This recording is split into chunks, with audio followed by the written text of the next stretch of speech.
Punjabi radio ਜੀ ਵੈਸੇ ਸੁਣ ਰਹੇ ਸਾਰੇ ਸਰੋਤਿਆਂ ਨੂੰ ਬਲਵਿੰਦਰ ਕੌਰ ਵੱਲੋਂ ਪਿਆਰ ਭਰੀ ਸਤਿ ਸ਼੍ਰੀ ਅਕਾਲ। ਤੇ ਜੀ ਪ੍ਰੋਗਰਾਮ ਖਬਰ ਤੇ ਨਜ਼ਰ ਪ੍ਰੋਗਰਾਮ ਦੇ ਵਿੱਚ ਸਾਡੇ ਨਾਲ ਹੋਣਗੇ ਬਲਤੇਜ ਪੰਨੂ ਜੀ। ਦੱਸਣਗੇ ਭਾਰਤ ਵਿੱਚ ਪੰਜਾਬ ਦੇ ਵਿੱਚ ਕੀ ਕੁਛ ਅਖਬਾਰਾਂ ਦੀਆਂ ਸੁਰਖੀਆਂ ਕਹਿੰਦੀਆਂ ਨੇ। ਖਬਰਾਂ ਤੋਂ ਪਹਿਲਾਂ ਧੰਨਵਾਦ ਕਰਨਾ ਚਾਹੁੰਦੇ ਸਾਡੇ ਸਪਾਂਸਰ ਦਾ, ਜਿਨ੍ਹਾਂ ਨੇ ਇਸ ਪ੍ਰੋਗਰਾਮ ਨੂੰ ਸਪਾਂਸਰ ਕੀਤਾ, ਆਪ ਸਭ ਤੱਕ ਪਹੁੰਚਾਇਆ ਜੀ। ਖਾਲਸਾ ਇੰਸ਼ੋਰੈਂਸ ਏਜੰਸੀ ਵਾਲੇ ਜੋ ਹਰ ਇੱਕ ਤਰ੍ਹਾਂ ਦੀ ਇੰਸ਼ੋਰੈਂਸ ਕਰਦੇ ਨੇ। 4082722500 ਫੋਨ ਨੰਬਰ ਉਹਨਾਂ ਦਾ। ਗੁਰਦੀਪ ਸਿੰਘ ਦੀ ਬਿਰਦੀ ਕਲੋਵਸ, ਇਸ਼ਾਨਜੀਤ ਸਿੰਘ ਕਲੋਟੀ ਜੁਬਾ ਸਿਟੀ, ਸਤਨਾਮ ਸਿੰਘ ਸ਼ੇਰਗਿੱਲ ਸਲਮਾ, ਬਹਾਦਰ ਸਿੰਘ ਗਿੱਲ ਫਾਬਲਰ, ਸੁੱਚਾ ਸਿੰਘ ਜੀ ਫਰੈਜ਼ਨੋ, ਸਰਬਜੀਤ ਸਿੰਘ ਚੋਕਰ ਟਰਲਿਕ, ਹਰਵਿੰਦਰ ਸਿੰਘ ਸਮਰਾ ਤੇ ਸੁਰਿੰਦਰ ਸਿੰਘ ਜੀ ਜੁਬਾ ਸਿਟੀ ਤੋਂ, ਜੱਸੀ ਗਿੱਲ, ਤਲਵਿੰਦਰ ਸਿੰਘ ਤੇ ਪ੍ਰੀਤਮ ਸਿੰਘ ਗਿੱਲ ਬੇਕਰਸਫੀਲਡ ਤੋਂ ਬਹੁਤ ਬਹੁਤ ਆਪ ਸਭ ਦਾ ਧੰਨਵਾਦ ਕਰਦੇ ਹਾਂ। ਸਾਡੇ ਨਾਲ ਜੁੜ ਚੁੱਕੇ ਨੇ ਬਲਤੇਜ ਪੰਨੂ ਜੀ, ਸਤਿ ਸ਼੍ਰੀ ਅਕਾਲ, ਸਵਾਗਤ ਹੈ ਜੀ। ਧੰਨਵਾਦ ਜੀ, ਬਹੁਤ ਮਿਹਰਬਾਨੀ। ਹਾਂਜੀ ਜੀ, ਸਭ ਤੋਂ ਪਹਿਲਾਂ ਆਪਾਂ ਗੱਲ ਕਰਦੇ ਹਾਂ ਬਾਬਰੀ ਕੇਸ ਹੈ ਜਿਹੜਾ, ਤੇ ਉਸ ਦੀ ਸੁਣਵਾਈ ਅਗਲੇ ਸਾਲ ਫਰਵਰੀ ਦੇ ਵਿੱਚ ਹੋਵੇਗੀ। ਤੋ ਇਹ ਸਿਆਸਤ ਦਾ ਗੱਡਾ ਹੈ ਜੀ, ਜਿਹੜੇ ਤਰੀਕੇ ਨਾਲ ਗਿਰਦਾ ਇਹ ਨਹੀਂ ਪਤਾ ਕਿ ਇਹ ਸਾਰਾ ਕੁਛ ਜਿਹੜਾ ਜੀ ਕਿੰਨੀ ਦੇਰ ਤੱਕ ਇਹ ਸੁਣਨਾ ਪਊਗਾ ਵੀ ਅਗਲੇ ਸਾਲ ਤੇ ਉਸ ਤੋਂ ਬਾਅਦ ਅਗਲੇ ਸਾਲ। ਅੱਜ ਵੈਸੇ ਜਿਹੜਾ ਬਾਬਰੀ ਮਸਜਿਦ ਜਿਹੜੀ ਹੈ ਜੀ ਉਹ ਢਾਈ ਗਈ ਸੀ, ਅੱਜ ਦਾ ਹੀ ਉਹ ਦਿਨ ਸੀਗਾ ਜੀ। 25 ਸਾਲ ਹੋ ਗਏ ਆ ਜੀ ਇਸ ਮਸਜਿਦ ਨੂੰ ਢਾਹੇ ਜਾਣ ਦਾ ਜੀ, ਜੋ ਕੁਛ ਵਾਪਰਿਆ ਸੀ, ਜਿੱਥੋਂ ਅਸਲ ਦੇ ਵਿੱਚ ਭਾਰਤੀ ਜਨਤਾ ਪਾਰਟੀ ਜਿਹੜੀ ਉਹ ਉੱਭਰੀ ਹੈ।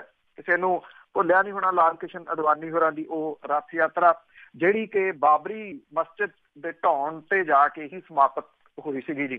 ਸੁਪਰੀਮ ਕੋਰਟ ਨੇ ਸੁੰਨੀ ਵਕਫ ਬੋਰਡ ਤੇ ਬਾਕੀ ਹੋਰ ਸੰਵੇਦਨਸ਼ੀਲ ਰਾਮ ਜਨਮ ਭੂਮੀ ਬਾਬਰੀ ਮਸਜਿਦ ਕੇਸ ਦੇ ਵਿੱਚ ਸੁਣਵਾਈ ਜਿਹੜੀ ਹੈ ਉਹ ਆਮ ਚੋਣਾਂ ਤੋਂ ਬਾਅਦ, ਭਾਵ ਕਿ ਜੁਲਾਈ 19 ਤੋਂ ਬਾਅਦ ਕਰਨ ਦੀ ਅਪੀਲ ਜਿਹੜੀ ਹੈ ਉਹ ਖਾਰਜ ਕਰ ਦਿੱਤੀ। ਅਦਾਲਤ ਨੇ ਇਸ ਮਾਮਲੇ ਦੀ ਅਗਲੀ ਸੁਣਵਾਈ ਲਈ 8 ਫਰਵਰੀ ਦੀ ਤਰੀਕ ਜਿਹੜੀ ਹੈ ਜੀ ਉਹ ਤੈਅ ਕੀਤੀ। ਚੀਫ ਜਸਟਿਸ ਦੀਪਕ ਮਿਸ਼ਰਾ ਦੀ ਅਗਵਾਈ ਵਾਲੇ ਵਿਸ਼ੇਸ਼ ਬੈਂਚ ਨੇ ਪਹਿਲੀ ਨਜ਼ਰ ਦੇ ਵਿੱਚ ਸੀਨੀਅਰ ਵਕੀਲਾਂ, ਜਿਹਦੇ ਵਿੱਚ ਕਪਿਲ ਸਿੱਬਲ ਤੇ ਰਾਜੀਵ ਧਵਨ ਸ਼ਾਮਲ ਸੀਗੇ ਜੀ, ਇਹਨਾਂ ਦੀ ਇਹ ਮੰਗ ਸੀਗੀ ਕਿ ਮਾਮਲਾ ਸੁਣਵਾਈ ਲਈ 5 ਜਾਂ 7 ਮੈਂਬਰ ਜੱਜਾਂ ਦੇ ਬੈਂਚ ਦੇ ਕੋਲੇ ਭੇਜ ਦਿੱਤਾ ਜਾਵੇ। ਇਹਨੂੰ ਖਾਰਜ ਕਰਤਾ। ਬੈਂਚ ਦੇ ਵਿੱਚ ਸ਼ਾਮਲ ਜਸਟਿਸ ਅਸ਼ੋਕ ਭੂਸ਼ਣ ਤੇ S.A. ਨਜ਼ੀਰ ਨੇ ਇਲਾਹਾਬਾਦ ਹਾਈ ਕੋਰਟ ਦੇ ਫੈਸਲੇ ਖਿਲਾਫ ਦਾਖਲ ਪਟੀਸ਼ਨਾਂ ਦੇ ਮਾਮਲੇ ਦੇ ਉੱਤੇ ਸੁਣਵਾਈ ਜਿਹੜੀ ਹੈ ਜੀ 8 ਫਰਵਰੀ ਦੀ ਇਹਦੀ ਤਰੀਕ ਨਿਸ਼ਚਿਤ ਕੀਤੀ ਆ, ਔਰ ਐਡਵੋਕੇਟਾਂ ਨੂੰ ਕਿਹਾ ਕਿ ਜ਼ਮੀਨ ਵਿਵਾਦ ਮਾਮਲੇ ਦੇ ਵਿੱਚ 10 ਨੂੰ ਆਏ ਇਲਾਹਾਬਾਦ ਹਾਈ ਕੋਰਟ ਦੇ ਫੈਸਲੇ ਦੇ ਖਿਲਾਫ ਦਾਖਲ 14 ਸਿਵਲ ਪਟੀਸ਼ਨਾਂ ਦੇ ਮਾਮਲੇ ਤੇ ਉਹ ਇਕੱਠੇ ਬੈਠ ਕੇ ਗੱਲਬਾਤ ਕਰਨ ਤੇ ਇਹ ਨਿਸ਼ਚਿਤ ਕਰਨ ਕਿ ਇਸ ਮਾਮਲੇ ਸੰਬੰਧੀ ਲੋੜੀਂਦੇ ਜਿਹੜੇ ਦਸਤਾਵੇਜ਼ ਆ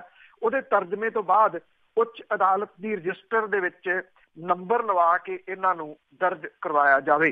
ਜਿਹੜੀ ਅਗਲੀ ਤਰੀਕ ਹੈ ਜੀ ਉਹ ਫਰਵਰੀ 8 ਦੀ ਜਿਹੜੀ ਆ ਉਹ ਪਾਈ ਗਈ ਆ। ਉਦੋਂ ਇਹਦੇ ਉੱਤੇ ਅਗਲੀ ਸੁਣਵਾਈ ਜਿਹੜੀ ਆ ਜੀ ਉਹ ਹੋਊਗੀ।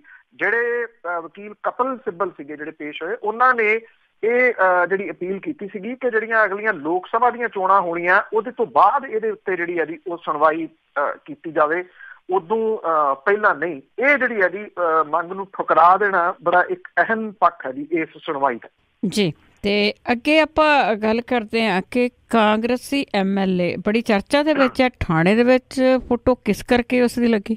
ਦੇਖੋ, ਥਾਣੇ ਦੇ ਵਿੱਚ ਫੋਟੋ ਲੱਗਣੀ ਉਂਝ ਤਾਂ ਜਿਹੜੀ ਜੀ ਉਹ ਚੰਗੀ ਨਹੀਂ ਸਮਝੀ ਜਾਂਦੀ, ਪਰ ਜਿਹੜਾ ਦਫ਼ਤਰ ਹੁੰਦਾ ਉਹਦੇ ਵਿੱਚ ਜਿਹੜੀ ਫੋਟੋ ਲੱਗਦੀ ਆ ਪੁਲਿਸ ਮੁਖੀ ਦੀ ਤੇ ਮੁੱਖ ਮੰਤਰੀ ਦੀ। ਸੰਗਰੂਰ ਜ਼ਿਲ੍ਹੇ ਦੇ ਥਾਣਿਆਂ ਦੇ ਵਿੱਚ ਮੁੱਖ ਮੰਤਰੀ ਕੈਪਟਨ ਅਮਰਿੰਦਰ ਸਿੰਘ ਹੋਰਾਂ ਦੀ ਫੋਟੋ ਦੇ ਬਰਾਬਰ ਉੱਥੋਂ ਦੇ MLA ਨੇ ਜੀ ਵਿਜੇਇੰਦਰ ਸਿੰਗਲਾ, ਉਹਦੀਆਂ ਜਿਹੜੀਆਂ ਫੋਟੋਆਂ ਨੇ ਉਹ ਲਾਉਣ ਦਾ ਮਾਮਲਾ ਇਸ ਵੇਲੇ ਵਾਹਵਾ ਜਿਹੜਾ ਜੀ ਉਹ ਭਖਿਆ ਆ ਤੇ ਅਕਾਲੀ ਦਲ ਨੇ ਇਸ ਮੁੱਦੇ ਦੇ ਉੱਤੇ ਤੁਰੰਤ ਕਾਰਵਾਈ ਕਰਨ ਦੀ ਮੰਗ ਜਿਹੜੀ ਆ ਉਹ ਕੀਤੀ ਹੈ। ਪੁਲਿਸ ਅਫਸਰਾਂ ਦੇ ਦਫ਼ਤਰਾਂ ਤੇ ਥਾਣਿਆਂ ਦੇ ਵਿੱਚ ਮੁੱਖ ਮੰਤਰੀ ਪੁਲਿਸ ਮੁਖੀਆਂ ਦੀਆਂ ਫੋਟੋਆਂ ਜਿਹੜੀਆਂ ਟੰਗੀਆਂ ਹੁੰਦੀਆਂ, ਪਰ ਕਿਸੇ ਵਿਧਾਇਕ ਦੀ ਫੋਟੋ ਟੰਗਣ ਦਾ ਮਾਮਲਾ ਇਹ ਪਹਿਲੀ ਵਾਰੀ ਜਿਹੜਾ ਉਹ ਸਾਹਮਣੇ ਆਇਆ।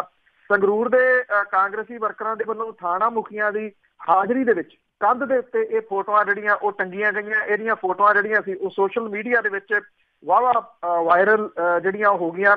ਹੁਣ ਅਕਾਲੀ ਦਲ ਨੇ ਜਿਹੜਾ ਜੀ ਮੁੱਖ ਸਕੱਤਰ ਤੋਂ ਇਹ ਮੰਗ ਕੀਤੀ ਹੈ ਕਿ ਥਾਣੇ ਦੇ ਵਿੱਚ ਫੋਟੋਆਂ ਲਾਉਣ ਦੇ ਮਾਮਲੇ ਦੀ ਤੁਰੰਤ ਜਿਹੜੀ ਹੈ ਜੀ ਉਹ ਜਾਂਚ ਕਰਾਈ ਜਾਵੇ ਤੇ ਦੋਸ਼ੀਆਂ ਦੇ ਖਿਲਾਫ ਕਾਰਵਾਈ ਜਿਹੜੀ ਉਹ ਕੀਤੀ ਜਾਵੇ। ਸੰਗਰੂਰ ਦੇ ਥਾਣਾ ਸਦਰ ਦੇ ਵਿੱਚ SHO ਦੀ ਜਿਹੜੀ ਮੌਜੂਦਗੀ ਆ ਉਹਦੇ ਵਿੱਚ ਕਾਂਗਰਸੀ ਜਿਹੜੇ ਵਰਕਰ ਨੇ ਉਹਨਾਂ ਦੇ ਵੱਲੋਂ ਮੁੱਖ ਮੰਤਰੀ ਕੈਪਟਨ ਅਮਰਿੰਦਰ ਸਿੰਘ ਤੇ ਵਿਧਾਇਕ ਜਿਹੜਾ ਵਿਜੇਇੰਦਰ ਸਿੰਗਲਾ, ਉਹਦੀਆਂ ਤਸਵੀਰਾਂ ਜਿਹੜੀਆਂ ਉਹ ਲਾਉਣੀਆਂ ਚਰਚਾ ਦਾ ਵਿਸ਼ਾ ਜਿਹੜਾ ਜੀ ਉਹ ਬਣੀਆਂ ਹੋਈਆਂ ਨੇ। ਹਾਲਾਂਕਿ ਜਿਹੜੇ DSP ਆ ਸੰਗਰੂਰ ਦੇ ਉਹ ਇਹ ਕਹਿੰਦੇ ਆ ਕਿ ਇਹ ਵਿਜੇ ਇੰਦਰ ਸਿੰਗਲਾ ਦੀ ਫੋਟੋ ਨਹੀਂ ਲੱਗੀ, ਕਿਉਂਕਿ ਜਦੋਂ ਸੋਸ਼ਲ ਮੀਡੀਆ ਤੇ ਵਾਇਰਲ ਹੋ ਗਿਆ ਤੇ ਉਤਾਰ ਦਿੱਤੀਆਂ। ਉਹ ਕਹਿੰਦੇ ਕੁਝ ਵਰਕਰ ਆਏ ਸੀਗੇ, ਉਹਨਾਂ ਨੇ ਫੋਟੋਆਂ ਲਾ ਕੇ ਆਪਣੀਆਂ ਫੋਟੋਆਂ ਜਿਹੜੀਆਂ ਦੀ ਉਹ ਨਾਲ ਖਿਚਾਈਆਂ ਤੇ ਮੁੜ ਕੇ ਜਿਹੜਾ ਦੀ ਉਹ ਚਲੇ ਗਏ। ਹੁਣ ਸਵਾਲ ਇਹ ਹੈ ਕਿ ਇਹਦੇ ਵਿੱਚ ਪੁਲਿਸ ਵਾਲੇ ਕੀ ਕਰਨ ਦੀ? ਉਹਨਾਂ ਦੇ ਜਦੋਂ ਭਾੜ ਜਿਹੜੀ ਆ ਉਹ ਆ ਜਾਵੇ ਕਿਸੇ ਪਾਰਟੀ ਦੇ ਵਰਕਰਾਂ ਦੀ ਤੇ ਉਹਨਾਂ ਤੋਂ ਜਵਾਬ ਜਿਹੜਾ ਜੀ ਉਹ ਨਹੀਂ ਦਿੱਤਾ ਜਾਂਦਾ।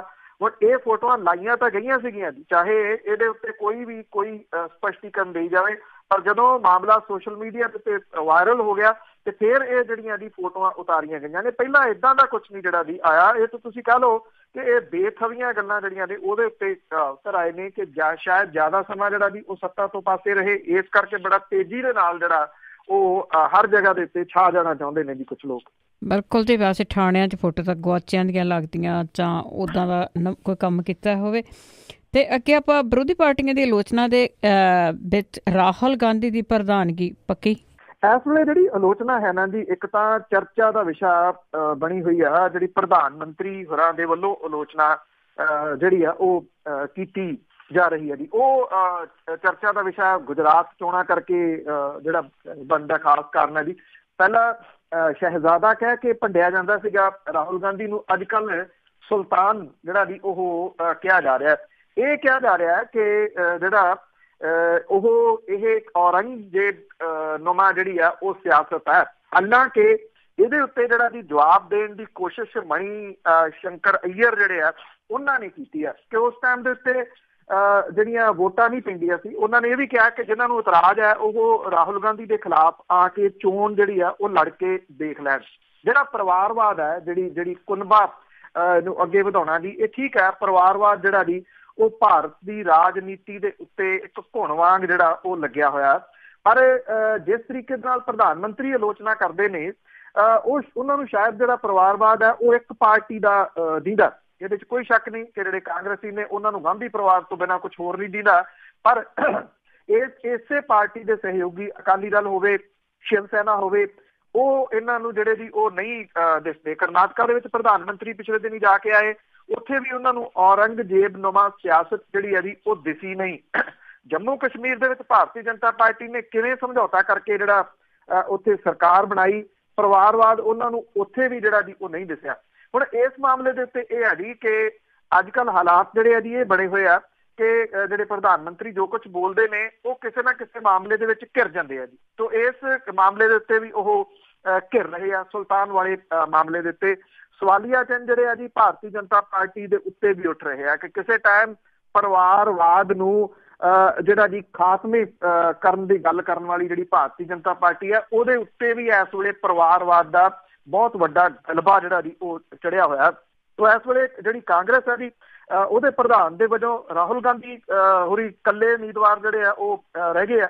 ਔਰ ਨਾਮਜ਼ਦਗੀਆਂ ਦੀ ਪੜਤਾਲ ਤੋਂ ਬਾਅਦ ਅੱਜ ਇਸ ਚੋਣ ਦੇ ਵਾਸਤੇ ਪਾਰਟੀ ਦੇ ਰਿਟਰਨਿੰਗ ਆਫਿਸਰ ਤੇ ਕਾਂਗਰਸ ਦੇ ਕੇਂਦਰੀ ਚੋਣ ਅਥਾਰਟੀ ਦੇ ਚੇਅਰਮੈਨ ਐਮ ਰਾਮਾ ਚੰਦਰਨ ਨੇ ਦੱਸਿਆ ਜੀ ਕਿ ਕੁੱਲ 99 ਨਾਮਜ਼ਦਗੀ ਕਾਗਜ਼ ਮਿਲੇ ਆ ਤੇ ਇਹਨਾਂ ਸਾਰਿਆਂ ਨੇ ਰਾਹੁਲ ਗਾਂਧੀ ਦਾ ਨਾਮ ਜਿਹੜਾ ਉਹ ਪ੍ਰਸਤਾਵਿਤ ਕੀਤਾ। ਹੁਣ ਕੇਵਲ ਇੱਕੋ ਉਮੀਦਵਾਰ ਜਿਹੜਾ ਜੀ ਉਹ ਰਹਿ ਗਿਆ। ਉਹ ਰਾਹੁਲ ਗਾਂਧੀ ਨੇ ਨਾਮਜ਼ਦਗੀ ਕਾਗਜ਼ ਵਾਪਸ ਲੈਣ ਦੀ ਅਖੀਰਲੀ ਤਰੀਕ ਜਿਹੜੀ ਹੈ ਜੀ 11 ਦਸੰਬਰ ਹੈ, ਜਦੋਂ ਰਿਟਰਨਿੰਗ ਆਫਿਸਰ ਵੱਲੋਂ ਕਾਂਗਰਸ ਦੇ ਨਵੇਂ ਪ੍ਰਧਾਨ ਦਾ ਐਲਾਨ ਜਿਹੜਾ ਜੀ ਉਹ ਕੀਤਾ ਜਾਊਗਾ।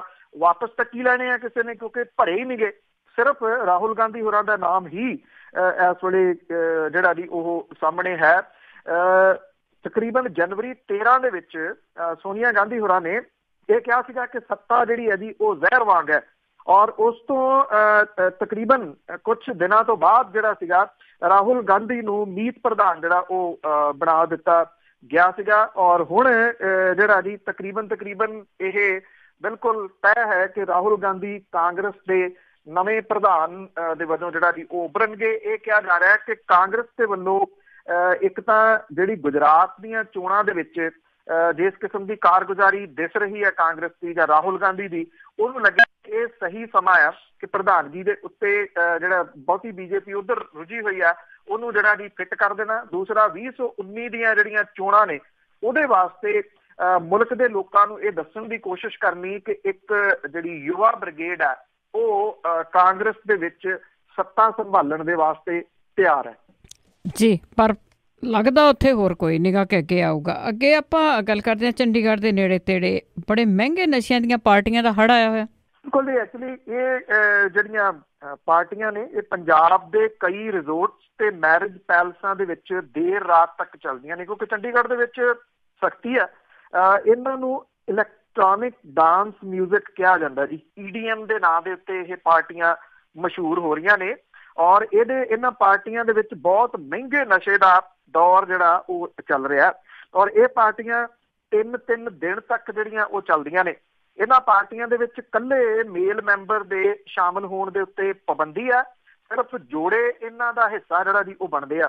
ਨਾਰਕੋਟਿਕ ਕੰਟਰੋਲ ਬਿਊਰੋ ਦੇ ਜਿਹੜੇ ਉੱਤਰੀ ਜ਼ੋਨ ਚੰਡੀਗੜ੍ਹ ਦੇ ਡਾਇਰੈਕਟਰ ਨੇ ਡਾਕਟਰ ਕੌਸਤੁਭ ਸ਼ਰਮਾ, ਉਹ ਕਹਿੰਦੇ ਨੇ ਕਿ ਉਹਨਾਂ ਦੇ ਕੋਲੇ ਵੀ ਸੂਚਨਾਵਾਂ ਹੈ ਨੇ ਕਿ ਪੰਜਾਬ ਦੇ ਕੁਝ ਰਿਜ਼ੋਰਟਸ ਤੇ ਮੈਰਿਜ ਪੈਲਸਾਂ ਦੇ ਵਿੱਚ EDM ਪਾਰਟੀਆਂ ਜਿਹੜੀਆਂ ਉਹ ਚੱਲ ਰਹੀਆਂ ਨੇ। ਇਹਨਾਂ ਪਾਰਟੀਆਂ ਦੇ ਪ੍ਰਬੰਧਕ ਜਿਹੜੇ ਆ ਜੀ ਮੋਟੀਆਂ ਐਂਟਰੀ ਫੀਸਾਂ ਲੈ ਕੇ ਤੇ ਅੰਦਰ ਫਿਰ ਐਂਟਰ ਹੋਣ ਦਿੰਦੇ ਆ। ਔਰ ਇਹਦੇ ਵਿੱਚ ਜਿਵੇਂ ਦੱਸਿਆ ਕਿ ਸਿਰਫ ਜੋੜੇ ਜਿਹੜੇ ਆ ਉਹੀ ਜਾ ਸਕਦੇ ਨੇ। ਇਹ ਵੀ ਸਾਹਮਣੇ ਆਇਆ ਜੀ ਕਿ ਵਿਸ਼ੇਸ਼ ਕਿਸਮ ਦਾ ਡਰੱਗ ਮਾਫੀਆ ਇਹਨਾਂ ਪਾਰਟੀਆਂ ਦੇ ਵਿੱਚ ਕੋਕੀਨ ਤੇ ਹੋਰ ਕਈ ਤਰ੍ਹਾਂ ਦਾ ਨਸ਼ਾ ਜਿਹੜਾ ਜੀ ਉਹ ਸਪਲਾਈ ਕਰਦਾ। ਇੱਦਾਂ ਦੀਆਂ ਪਾਰਟੀਆਂ ਜਿਹੜੀਆਂ ਨੇ ਜੀ ਇਹਦੇ ਪ੍ਰਬੰਧਕ ਸਿੱਧੇ ਤੌਰ ਦੇ ਉੱਤੇ ਕਿਹਾ ਗਿਆ ਜੀ ਕਿ ਨਸ਼ਾ ਸਪਲਾਈ ਨਹੀਂ ਕਰਦੇ, ਪਰ ਉਹਨਾਂ ਦੀ ਮਿਲੀ ਭੁਗਤ ਦੇ ਨਾਲ ਇਹਨਾਂ ਪਾਰਟੀਆਂ ਦੇ ਵਿੱਚ ਨਸ਼ਾ ਜਿਹੜਾ ਜੀ ਉਹ ਸਪਲਾਈ ਹੁੰਦਾ। ਪਿਛਲੇ ਸਮੇਂ ਸੁਪਰੀਮ ਕੋਰਟ ਦੇ ਹੁਕਮਾਂ ਦੇ ਤਹਿਤ ਜਿਹੜੇ ਹਾਈਵੇ ਨੇ ਉਹਦੇ ਨੇੜੇ ਹੋਟਲਾਂ ਤੇ ਰੇਸਤਰਾਂ ਦੇ ਵਿੱਚ ਸ਼ਰਾਬ ਬੰਦੀ ਹੋਣ ਦੇ ਬਾਅਦ ਕੁਝ ਲੋਕਾਂ ਨੇ ਇਹ ਜਿਹੜੀ EDM ਪਾਰਟੀਆਂ ਇਹਦਾ ਦੌਰ ਜਿਹੜਾ ਜੀ ਉਹ ਸ਼ੁਰੂ ਕੀਤਾ। ਚੰਡੀਗੜ੍ਹ ਦੇ ਦਰਜਨਾਂ ਹੋਟਲ ਤੇ ਰੇਸਤਰਾਂ ਦੇ ਵਿੱਚ ਸ਼ਰਾਬਬੰਦੀ ਦੇ ਤੋੜ ਦੇ ਵਜੋਂ ਇਹ ਜਿਹੜਾ ਜੀ ਲਿਆ ਜਾਣ ਲੱਗਿਆ। ਜ਼ੀਰਕਪੁਰ ਦੇ ਜਿਹੜੇ ਰਿਜ਼ੋਰਟਸ ਨੇ ਮੈਰਿਜ ਪੈਲਸਾਂ ਦੇ ਵਿੱਚ EDM ਪਾਰਟੀਆਂ ਦਾ ਪ੍ਰਵਾਹ ਇਸ ਵੇਲੇ ਜਿਹੜਾ ਜੀ ਉਹ ਸ਼ਰੇਆਮ ਚੱਲ ਰਿਹਾ। ਇਹਦੇ ਵਿੱਚ ਵਿਦੇਸ਼ੀ DJ ਵਿਸ਼ੇਸ਼ ਤੌਰ ਦੇ ਉੱਤੇ ਮੰਗਵਾਏ ਜਾਂਦੇ ਆ। ਦੇਰ ਰਾਤ ਤੱਕ ਵੱਖਰੀ ਤਰ੍ਹਾਂ ਦੇ ਜਸ਼ਨ ਜਿਹੜੇ ਆ ਜੀ ਇਹਨਾਂ ਦੇ ਵਿੱਚ ਚੱਲਦੇ ਆ। ਜਿਹੜੇ ਸੀਨੀਅਰ ਆਫੀਸਰ ਨੇ ਉਹ ਇਹ ਕਹਿੰਦੇ ਨੇ ਕਿ ਡਿਸਟ੍ਰਿਕਟ ਲੈਵਲ ਦੇ ਜਿਹੜੇ ਆਫੀਸਰ ਨੇ ਉਹਨਾਂ ਨੂੰ ਇਹਨਾਂ ਪਾਰਟੀਆਂ ਦੇ ਉੱਤੇ ਨੇੜਿਓਂ ਨਿਗਾਹ ਰੱਖਣ ਦੇ ਵਾਸਤੇ ਆਖਿਆ ਗਿਆ। ਪਰ ਇਹ ਕਿਹਾ ਜਾ ਰਿਹਾ ਜੀ ਕਿ ਇਹ ਇੰਨਾ ਜ਼ਿਆਦਾ ਹੋ ਗਿਆ ਹੋਇਆ ਇਸ ਵੇਲੇ EDM ਪਾਰਟੀਆਂ ਦਾ ਦੌਰ ਕਿ ਇਹਨਾਂ ਦੇ ਉੱਤੇ ਕੰਟਰੋਲ ਕਰ ਸਕਣਾ ਇੱਕਦਮ ਜਿਹੜਾ ਜੀ ਉਹ ਔਖਾ ਹੈ। ਬਿਲਕੁਲ ਜੀ, ਜਿਸ ਤਰ੍ਹਾਂ ਗੈਂਗਸਟਰਾਂ ਦੇ ਉੱਤੇ ਸੀਗਾ ਤੇ ਉੱਦਾਂ ਅਸੀਂ ਇੱਥੇ ਬਾਹਰ ਆਏ ਲੋਕ ਕਹੀ ਜਾਂਦੇ ਆ ਕਿ ਉੱਥੇ ਗਰੀਬੀ ਬਹੁਤ ਆ, ਉੱਥੇ ਆਹ ਕਰ ਦਿਓ ਤੇ ਆਹ ਕਰ ਦਿਓ। ਤੇ ਆਪਾਂ ਅੱਗੇ ਲੁਧਿਆਣੇ ਦੇ ਨਗਰ ਨਿਗਮ ਚੋਣ ਦੀ ਜੇ ਗੱਲ ਕਰੀਏ ਤਾਂ ਉਸ ਵਿੱਚ ਬੈਂਸ ਭਰਾ ਸੁਪਰੀਮ ਕੋਰਟ ਜਾਣਗੇ। ਤੋਂ ਲਗਾਤਾਰ ਕੋਸ਼ਿਸ਼ ਜਿਹੜੀ ਹੈ ਜੀ ਉਹ ਬੈਂਸ ਬ੍ਰਦਰ ਕਰ ਰਹੇ ਆ ਇਸ ਮਾਮਲੇ ਦੇ ਉੱਤੇ, ਕਿਉਂਕਿ ਸਰਕਾਰ ਨੇ ਲੁਧਿਆਣੇ ਦੀ ਜਿਹੜੀ ਨਿਗਮ ਹੈ ਉੱਥੇ ਚੋਣ ਨਹੀਂ ਕਰਵਾਈ ਜੀ, ਇਹਨੂੰ ਪਾਸੇ ਰੱਖਿਆ। ਇਹ ਕਿਹਾ ਕਿ ਇੱਥੇ ਚੋਣ ਬਾਅਦ ਦੇ ਵਿੱਚ ਜਿਹੜੀ ਹੈ ਜੀ ਉਹ ਕਰਵਾਈ ਜਾਊਗੀ। ਸ਼ਾਇਦ ਉਹਨੂੰ ਇਉਂ ਲੱਗਦਾ ਹੈ ਕਿ ਇਹ ਕੈਲਕੂਲੇਸ਼ਨ ਜਿਹੜੀਆਂ ਜੀ ਉਹ ਇਹਦੇ ਉਲਟ ਹੋ ਸਕਦੀਆਂ ਨੇ ਕਾਂਗਰਸ ਦੇ, ਭਾਵ ਕਿ ਉੱਥੇ ਉਹਨਾਂ ਦਾ ਮੇਅਰ ਜਿਹੜਾ ਉਹ ਬਣ ਨਹੀਂ ਸਕਦਾ। ਇਸ ਕਰਕੇ ਉਹਨਾਂ ਨੇ ਇਹਨੂੰ ਜਿਹੜਾ ਜੀ ਉਹ ਪਾਸੇ ਰੱਖਿਆ। ਹੁਣ ਚੋਣ ਕਮਿਸ਼ਨ ਦੇ ਵੱਲੋਂ ਜਿਹੜਾ ਲੁਧਿਆਣਾ ਨਗਰ ਨਿਗਮ ਦੀਆਂ ਤਰੀਕਾਂ ਨਾ ਐਲਾਨੇ ਜਾਣ ਦਾ ਮਾਮਲਾ ਉਹ ਹਾਈ ਕੋਰਟ ਦੇ ਵਿੱਚ ਲੈ ਗਏ ਬੈਂਸ ਭਰਾ। ਹਾਈ ਕੋਰਟ ਦੇ ਵਿੱਚ ਪਾਈ ਪਟੀਸ਼ਨ ਜਿਹੜੀ ਹੈ ਜੀ ਉਹ ਕੋਈ ਰੰਗ ਨਹੀਂ ਲੈ ਕੇ ਆਈ। ਹਾਈ ਕੋਰਟ ਦੇ ਵਿੱਚ ਉਹਨਾਂ ਨੇ ਰਿਟ ਪਾਈ ਸੀ ਕਿ ਲੁਧਿਆਣਾ ਦੀਆਂ ਨਿਗਮ ਚੋਣਾਂ ਬਾਕੀ 3 ਨਗਰ ਨਿਗਮਾਂ ਦੇ ਨਾਲ ਕਰਵਾਈਆਂ ਜਾਣ ਔਰ ਉਹਨਾਂ 3 ਨਿਗਮਾਂ ਦੀਆਂ ਚੋਣਾਂ ਜਿਹੜੀਆਂ ਉਹ ਵੀ ਰੱਦ ਕੀਤੀਆਂ ਜਾਣ। ਪੰਜਾਬ ਹਰਿਆਣਾ ਹਾਈ ਕੋਰਟ ਨੇ ਲੁਧਿਆਣੇ ਦੇ ਵਿੱਚ ਨਿਗਮ ਚੋਣਾਂ ਅਗਲੇ 45 ਦਿਨਾਂ ਦੇ ਦੌਰਾਨ ਕਰਾਉਣ ਦੀ ਗੱਲ ਜਿਹੜੀ ਆ ਉਹ ਆਖੀ ਆ। ਜਿਹੜੇ ਸਿਮਰਜੀਤ ਸਿੰਘ ਬੈਂਸ ਨੇ ਉਹ ਇਹ ਕਹਿੰਦੇ ਨੇ ਕਿ ਜਲੰਧਰ, ਅੰਮ੍ਰਿਤਸਰ ਤੇ ਪਟਿਆਲਾ ਨਿਗਮ ਸਣੇ ਨਗਰ ਕੌਂਸਲ ਦੀਆਂ ਚੋਣਾਂ ਦੀਆਂ ਤਰੀਕਾਂ ਦਾ ਐਲਾਨਤੀਆਂ, ਪਰ ਨਗਰ ਨਿਗਮ ਲੁਧਿਆਣਾ ਦੀਆਂ ਚੋਣਾਂ ਨੂੰ ਲਟਕਾਉਣਾ ਜਿਹੜਾ ਜੀ ਲੋਕ ਇਨਸਾਫ ਪਾਰਟੀ ਨੇ ਇਹਦੇ ਖਿਲਾਫ ਰਿਟ ਜਿਹੜੀ ਹੈ ਜੀ ਉਹ ਪਾਈ ਸੀਗੀ। ਹੁਣ ਇਹ ਕਿਹਾ ਜਾ ਰਿਹਾ ਜੀ ਕਿ ਹਾਈ ਕੋਰਟ ਤੋਂ ਉਹਨਾਂ ਨੂੰ ਸਿੱਧੀ ਰਾਹਤ ਜਿਹੜੀ ਆ ਉਹ ਨਹੀਂ ਮਿਲੀ, ਭਾਵ ਕਿ 45 ਦਿਨ ਦਾ ਸਮਾਂ ਦਿੱਤਾ, ਜਦੋਂ ਕਿ ਚੋਣਾਂ ਜਿਹੜੀਆਂ ਬਾਕੀ ਜਗ੍ਹਾ ਦੇ ਉੱਤੇ ਜਿਹੜੀਆਂ ਉਹ 17 ਨੂੰ ਹੋ ਜਾਣੀਆਂ ਨੇ, 17 ਤਰੀਕ ਨੂੰ। ਹੁਣ ਉਹ ਕਹਿ ਰਿਹਾ ਕਿ ਉਹ ਸੁਪਰੀਮ ਕੋਰਟ ਜਾਣਗੇ ਇਸ ਮਾਮਲੇ ਨੂੰ ਜਿਹੜਾ ਜੀ ਉਹ ਲੈ ਕੇ। ਉਹਨਾਂ ਨੇ ਇਹ ਕਿਹਾ ਜੀ ਕਿ ਕਾਂਗਰਸ ਇੱਕ ਕਿਸਮ ਦੇ ਨਾਲ ਉਹਨਾਂ ਦੀ ਇਹ ਇੱਕ ਸਿੱਧੀ ਜਿਹੜੀ ਆ ਉਹ ਹਾਰ ਹੈ। ਨਗਰ ਨਿਗਮ ਲੁਧਿਆਣਾ ਦਾ ਹਾਊਸ 20 ਸਤੰਬਰ ਤੋਂ ਭੰਗ ਹੈ। 20 ਸਤੰਬਰ ਰਾਤ ਤੋਂ ਲੁਧਿਆਣਾ 'ਚ ਨਿਗਮ ਪ੍ਰਸ਼ਾਸਕ ਦਾ ਜਿਹੜਾ ਜੀ ਉਹ ਰਾਜ ਹੈ। ਹੁਣ ਸੁਪਰੀਮ ਕੋਰਟ ਦੇ ਵਿੱਚੋਂ ਉਹਨਾਂ ਨੂੰ ਕੋਈ ਰਾਹਤ ਜਿਹੜੀ ਹੈ ਜੀ ਉਹ ਮਿਲਦੀ ਆ ਜਾਂ ਨਹੀਂ ਇਹ ਸਮਾਂ ਦੱਸੂਗਾ ਜੀ। ਪਰ ਇੰਨਾ ਜ਼ਰੂਰ ਹੈ ਕਿ ਜਿਸ ਤਰੀਕੇ ਦੇ ਨਾਲ ਉਹ ਲੜ ਰਹੇ ਨੇ ਬੈਂਸ ਭਰਾ ਜੀ, ਉਹ ਉਹਨਾਂ ਨੇ ਇੱਕ ਇੰਟਰਸਟਿੰਗ ਜਿਹੜੀ ਹੈ ਜੀ ਇਹ ਖੇਡ ਜ਼ਰੂਰ ਬਣਾ ਦਿੱਤੀ ਹੈ ਲੁਧਿਆਣੇ ਦੀਆਂ ਚੋਣਾਂ ਦੀ। ਔਰ ਖਾਸ ਤੌਰ ਦੇ ਉੱਤੇ ਉਹਨਾਂ ਨੇ ਇਹ ਮੁੱਦਾ ਉਭਾਰ ਲਿਆ ਜਿਹੜਾ ਉਹ ਉਭਾਰਨਾ ਚਾਹੁੰਦੇ ਸੀਗੇ ਕਿ ਇੱਥੇ ਜਾਣਬੁੱਝ ਕੇ ਚੋਣਾਂ ਜਿਹੜੀਆਂ ਉਹ ਲੇਟ ਕਰਵਾਈਆਂ ਜਾ ਰਹੀਆਂ ਜੀ। ਤੇ ਅੱਗੇ ਆਪਾਂ ਨਗਰ ਨਿਗਮ ਦੀਆਂ ਚੋਣਾਂ ਆ ਗਈਆਂ, ਸਾਰਿਆਂ ਨੂੰ ਪਤਾ, ਪਰ ਜਿਹੜੇ ਪ੍ਰੇਮੀ ਆ ਉਹ ਜੇਲ੍ਹ ਤੋਂ ਸੁਨੇਹੇ ਦੀ ਉਡੀਕ ਵਿੱਚ। ਐਕਚੁਅਲੀ ਜੀ ਜਿਉਂ ਇਹ ਸਾਰਾ ਮਾਮਲਾ ਸਰਸੇ ਵਾਲਾ ਜਿਹੜਾ ਜੀ ਉਹ ਸਾਹਮਣੇ ਆਇਆ, ਉੱਥੇ ਸਰਸੇ ਦੇ ਵਿੱਚ ਜੋ ਹਾਲਾਤ ਜਿਹੜੇ ਆ ਜੀ ਉਹ ਬਣੇ ਆ।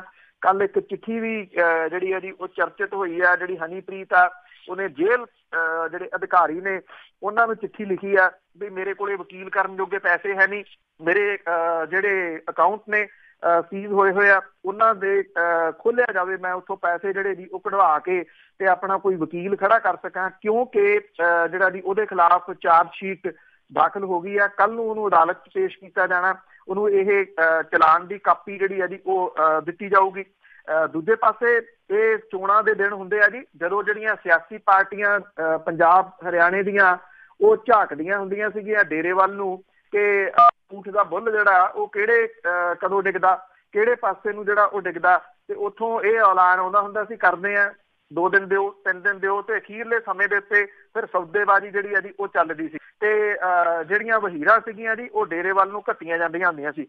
ਪਰ ਇਸ ਵਾਰੀ ਹਾਲਾਤ ਜਿਹੜੇ ਆ ਜੀ ਉਹ ਉਲਟਾ, ਡੇਰੇ ਦੇ ਜਿਹੜੇ ਪੈਰੋਕਾਰ ਨੇ ਨਗਰ ਨਿਗਮ ਤੇ ਨਗਰ ਕੌਂਸਲ ਦੀਆਂ ਚੋਣਾਂ ਦੇ ਵਾਸਤੇ ਰੋਹਤਕ ਜੇਲ੍ਹ ਵੱਲ ਵੇਖ ਰਹੇ ਆ ਕਿ ਉੱਥੋਂ ਸੁਨੇਹਾ ਕੋਈ ਆਊਗਾ ਜਾਂ ਨਹੀਂ।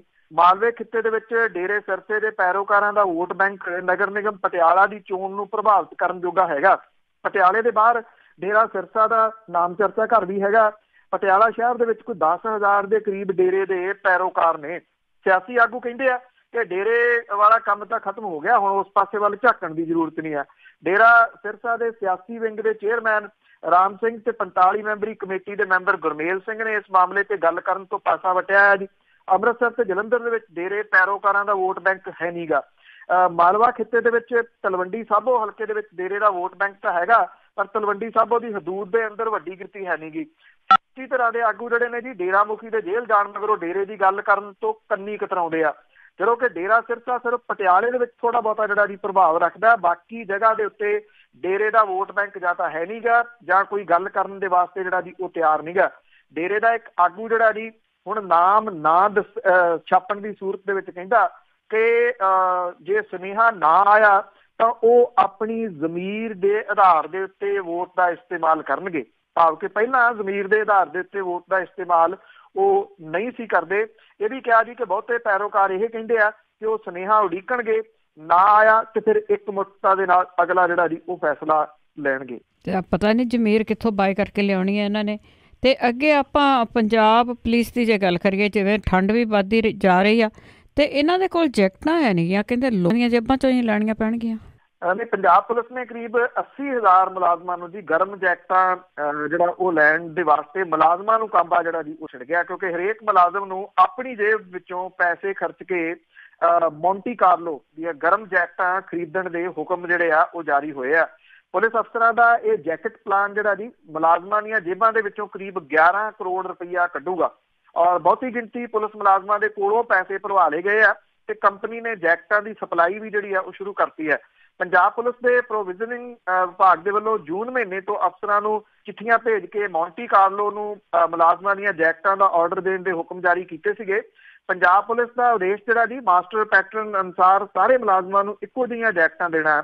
ਪੁਲਿਸ ਅਫਸਰਾਂ ਨੇ ਮੁਲਾਜ਼ਮਾਂ ਨੂੰ ਮਾਸਟਰ ਪੈਟਰਨ ਤਾਂ ਦੇ ਦਿੱਤਾ, ਪਰ ਜੈਕਟਾਂ ਖਰੀਦਣ ਲਈ ਖਜ਼ਾਨੇ 'ਚ ਕੋਈ ਪੈਸਾ ਨਹੀਂ ਦਿੱਤਾ।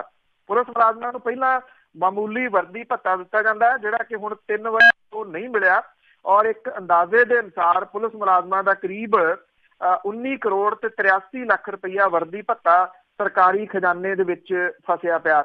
ਉੱਤੋਂ ਮੁਲਾਜ਼ਮਾਂ ਨੂੰ ਪੱਲਿਓਂ 11 ਕਰੋੜ ਰੁਪਈਏ ਦੀਆਂ ਜੈਕਟਾਂ ਤੇ ਖਰਚਣ ਦੇ ਹੁਕਮ ਜਿਹੜੇ ਆ ਜੀ ਉਹ ਜਾਰੀ ਹੋਏ ਆ। ਬਠਿੰਡਾ ਡਿਸਟ੍ਰਿਕਟ ਦੇ ਵਿੱਚ ਕਰੀਬ 150 ਪੁਲਿਸ ਮੁਲਾਜ਼ਮਾਂ ਨੇ ਜੈਕਟਾਂ ਦੇ ਪੈਸੇ ਭਰਤੇ ਆ। ਹਰੇਕ ਜ਼ਿਲ੍ਹੇ ਨੂੰ ਆਪਣੇ ਪੱਧਰ ਤੇ ਮੌਂਟੀ ਕਾਰਲੋ ਨੂੰ ਸਿੱਧਾ ਆਰਡਰ ਦੇਣ ਦੇ ਹੁਕਮ ਜਾਰੀ ਹੋਏ ਆ ਔਰ ਪੁਲਿਸ ਮੁਲਾਜ਼ਮਾਂ ਨੂੰ ਇਹ ਜੈਕਟ GST ਸਣੇ ਕੋਈ 1584 ਰੁਪਈਏ ਦੀ ਜਿਹੜੀ ਹੈ ਜੀ ਉਹ ਦਿੱਤੀ ਜਾਣੀ ਹੈ। ਪੁਲਿਸ ਮੁਲਾਜ਼ਮਾਂ ਦਾ ਇਹ ਕਹਿਣਾ ਵੀ ਉਹ ਕਸੂਤੇ ਫਸ ਗਏ, ਕਿਉਂਕਿ ਜੇ ਉਹ ਪੈਸੇ ਨਹੀਂ ਦਿੰਦੇ ਤਾਂ ਉਹਨਾਂ ਦੀ ਤਨਖਾਹ ਦੇ ਵਿੱਚੋਂ ਜੈਕਟਾਂ ਦੇ ਪੈਸੇ ਕੱਟ ਲਏ ਜਾਣਗੇ। ਪੁਲਿਸ ਆਰਮ ਬਟਾਲੀਅਨ ਨੂੰ ਵੀ ਇਹ ਜੈਕਟਾਂ ਜਿਹੜਾ ਜੀ ਉਹ ਖਰੀਦਣ ਦੇ ਹੁਕਮ ਜਿਹੜੇ ਆ ਜੀ ਉਹ ਹੋਏ ਆ। ਜਿਹੜੀ ਮੌਂਟੀ ਕਾਰਲੋ ਮਾਰਕੀਟਿੰਗ ਜਿਹੜੀ ਕੰਪਨੀ ਹੈ ਜੀ ਉਹਦੇ ਜਿਹੜੇ ਅਹੁਦੇਦਾਰ ਨੇ ਦੱਸਦੇ ਨੇ ਕਿ ਪੁਲਿਸ ਮੁਲਾਜ਼ਮਾਂ ਨੂੰ ਜਿਹੜੀ ਜੈਕਟ ਸਣੇ ਟੈਕਸ 1584 ਰੁਪਈਏ ਦੀ ਦਿੱਤੀ ਜਾ ਰਹੀ ਆ, ਉਹਦੀ ਸ਼ੋਰੂਮ ਦੀ ਕੀਮਤ 4800 ਰੁਪਈਆ ਹੈ। ਉਹ ਕਹਿੰਦੇ 100% ਆਰਡਰ ਜਿਹੜਾ ਜੀ ਉਹ ਆ ਚੁੱਕਿਆ ਹੈ ਤੇ 80% ਸਪਲਾਈ ਜਿਹੜੀ ਹੈ ਉਹ ਦਿੱਤੀ ਜਾ ਚੁੱਕੀ ਹੈ। ਵੈਸੇ ਜਿਹੜੇ ਲੋਕ ਪੜ੍ਹਨਗੇ ਜੀ ਉਹ ਇਹ ਜ਼ਰੂਰ ਸੋਚਣਗੇ ਕਿ ਉਹ ਨਾ ਹੋਵੇ ਕਿ ਕੱਲ ਨੂੰ ਜੈਕਟ ਟੈਕਸ ਲੱਗਦਾ ਹੋਵੇ। ਬਿਲਕੁਲ ਜੀ, ਟੈਕਸ ਵੈਸੇ ਜੇਬਾਂ ਦੇ ਉੱਤੇ ਸਿੱਧਾ ਹੀ ਲੱਗ ਜਾਣਾ ਹੈ। ਤੇ ਅੱਗੇ ਆਪਾਂ ਗੁਜਰਾਤ ਦੀਆਂ ਚੋਣਾਂ ਦੀ ਜੇ ਗੱਲ ਕਰੀਏ ਤਾਂ ਉੱਥੇ ਜਾਤਾਂ ਦੀਆਂ ਗਿਣਤੀਆਂ ਦੇ ਆਧਾਰ ਦੇ ਉੱਤੇ ਇਹ ਚੋਣ ਦੇ ਕੜੀ ਚੱਲ ਰਹੀ ਹੈ।